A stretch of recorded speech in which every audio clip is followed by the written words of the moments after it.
An update this morning. Remember that bizarre story out of Mississippi? A 3-year-old girl mauled by a pit bull. Her family claimed they walked into a KFC there and that the KFC people said that you have to go, you're disturbing other people here eating.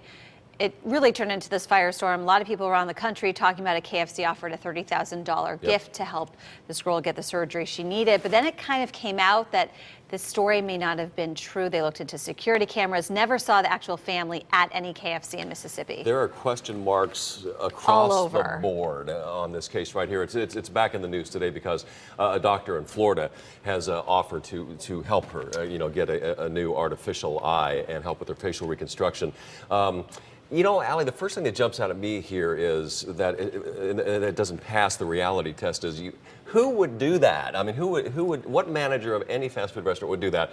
Then you have to follow that up with, well, you never know. I mean, there are people out there that just don't know how to behave in situations like this. But right there, it's hard to get past that part of the story. But the fact is, as you mentioned, they've investigated this, both the restaurant chain and the authorities, and there's no evidence this took place. Right, the veracity is definitely being called into question. But despite all this, KFC says, look, we're still going to honor the family with this $30,000 to help this girl get the medical attention she needs, which is really wonderful. But now the family's saying we're not going to take that help.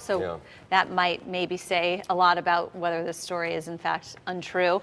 But this doctor is stepping in saying, look, it doesn't matter what happened at KFC, whether that is real or not. The important thing is getting this girl the help she needs, and he's willing to do that. It seems like most of the parties in this story are doing the right thing. KFC stepping up saying, listen, we don't think this happened, but here's the money. Right. The doctor saying, I don't care what happened. Here are your free services that I'm providing to you to get the little girl through this.